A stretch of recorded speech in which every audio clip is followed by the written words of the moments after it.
یا کسی مائن میں کام نہیں کروا سکتا، اس کو زبردستی پکڑ کے یا اس کو اس کی ول کے باوجود بھی وہاں پہ جاب نہیں کروا سکتا، نہ ہی وہ فیکٹری میں کام کرے گا، نہ ہی وہ کسی مائن میں کام کرے گا۔ اس طرح اور بھی کوئی مشقت بھرا کام ہے وہ کسی 14 سال سے کم بچے سے نہیں کروایا جا سکتا۔ تو آرٹیکل جو 11 ہے وہ اس چیز کو پروٹیکٹ کر رہا ہے۔ اس کے بعد ہمارے پاس ہے آرٹیکل 12، وہ کہتا ہے پروٹیکشن اگینسٹ ریٹروسپیکٹیو پنشمنٹ۔ اب یہاں پہ ریٹروسپیکٹیو پنشمنٹ کو سمجھنے کی ضرورت ہے۔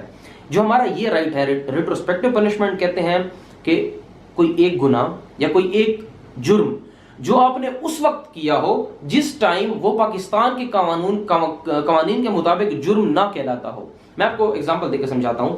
جیسا کہ فار ایگزامپل 2011 میں آپ نے کسی کی Facebook I D hack کر لی۔ اب چونکہ اس ٹائم سائبر کرائم جو لا تھا وہ اویلیبل نہیں تھا، پاکستان میں امپلیمنٹ نہیں ہوا تھا، تو آپ نے 2011 میں اگر کسی کی آئی ڈی ہیک کی ہے، کسی کی پرائیویسی ڈسٹرب کی ہے سوشل میڈیا کے تھرو، اور 2020 میں چونکہ اب وہ قانون آ چکا ہے، تو اب آپ اس کو جو اس نے کرائم 2011 میں جو کیا تھا، جو اس وقت کرائم نہیں تھا، اس کی سزا اس کو 2020 میں آپ نہیں دے سکتے، اس کے خلاف آپ مقدمہ 2020 میں نہیں کر سکتے۔ تو یہ ہر ایک شہری کو یہ رائٹ حاصل ہے، یہ اس کا فنڈامنٹل رائٹ ہے کہ وہ گناہ جو اس نے اس ٹائم کیا تھا یا وہ کرائم جو اس نے اس ٹائم کیا تھا جس ٹائم وہ کرائم نہیں تھا، تو اس بعد میں اگر اس پہ کوئی قانون بن گیا ہے جس کے تحت اس کو کرائم قرار دے دیا گیا ہے، تو اس کو اس چیز کی سزا نہیں ملے گی۔ اس میں بھی ایک ایکسیپشن بیان کی گئی ہے۔ اب ایکسیپشن یہ ہے کہ اگر کوئی شخص 1956 سے لے کے آج تک کانسٹیٹیوشن کے ساتھ چھیڑ چھانی کرتا ہے، چھیڑ چھانی سے یہ مراد یا کانسٹیٹیوشن کو منسوخ کرتا ہے، یا کانسٹیٹیوشن کے کسی پارٹ کو منسوخ کرتا ہے، یا کانسٹیٹیوشن کو مکمل طور پہ ختم کرتا ہے، تو وہ شخص کو اس آرٹیکل کے تحت کوئی بھی پروٹیکشن حاصل نہیں ہے۔ وہ تب بھی غدار تھا، آج بھی غدار ہے اور آگے بھی غدار ہوگا۔ اس کو عدالتیں اس کے خلاف اسی آرٹیکل کے تحت مقدمہ آرٹیکل 6 کے تحت مقدمہ چلایا جاتا ہے، ہائی ٹریزن کے تحت چلایا جا سکتا ہے، یعنی اس کو اس آرٹیکل کے تحت کوئی پروٹیکشن حاصل نہیں ہے۔ آرٹیکل 12 اس کو پروٹیکٹ نہیں کرتا۔ اس کے علاوہ کوئی بھی جرم جو پہلے جرم نہیں تھا اور بعد میں جرم قرار دے دیا گیا ہے، تو جس ٹائم وہ جرم نہیں تھا اگر اس نے وہ کرائم کر لیا ہے تو اس ٹائم بعد میں اس کو اس کی سزا نہیں دی جائے گی۔ آرٹیکل 13 کہتا ہے کہ protection against double punishment and self incrimination. اب اس میں بات کی گئی ہے کہ کوئی شخص اگر ایک دفعہ جرم کر لیتا ہے، اس نے کوئی ایک جرم کر لیا، تو اس جرم کے لیے اس کو ایک دفعہ سزا دی جائے گی، نہ کہ اس کو 2 دفعہ سزا دی جائے گی۔ فار ایگزامپل ایک بندے نے اگر مرڈر کیا ہے اور اس مرڈر کے بدلے میں اس کو لائف امپریزنمنٹ ہو گئی ہے اور اس نے پاکستانی قوانین کے مطابق 25 ایئر لائف امپریزنمنٹ گزار دی ہے، تو اب ایسا نہیں ہو سکتا کہ آپ دوبارہ اس پہ وہ مقدمہ چلا دیں اور دوبارہ اس کو اسی مقدمے کے تحت سزا دی جائے، تو ایسا نہیں ہوگا۔ اس کو یہ پروٹیکشن حاصل ہے، یہ اس کا فنڈامنٹل رائٹ ہے کہ اس کو ایک ہی جرم کی ایک دفعہ سزا دی جائے گی۔ ساتھ ہی اسی آرٹیکل 13 میں ایک دوسری بات کی گئی ہے، وہ یہ کہہ رہا ہے کہ کسی بھی شخص کو آپ مجبور نہیں کر سکتے کہ وہ خود عدالت میں آ کے اپنے خلاف گواہی دے یا وہ خود اپنے خلاف ثبوت پیش کرے، کسی بھی شخص کو یہ مجبور آپ نہیں کر سکتے۔ اس کے بعد آرٹیکل 14 ہے، وہ کہتا ہے inviolability of dignity of man etcetera. اب کسی بھی شخص، آرٹیکل جو 14 ہے وہ ہر ایک پاکستان کے ہر ایک شہری کی عزت، عظمت، وقار کو پروٹیکٹ کر رہا ہے، یعنی کسی بھی شخص کی عزت، عظمت اور وقار اس کو وائلیٹ نہیں کیا جا سکتا، یہ اس کا فنڈامنٹل رائٹ ہے۔ نہ ہی کوئی اسٹیٹ اس کو وائلیٹ کرے گی، نہ ہی کوئی سٹیزن اس کو وائلیٹ کرے گا۔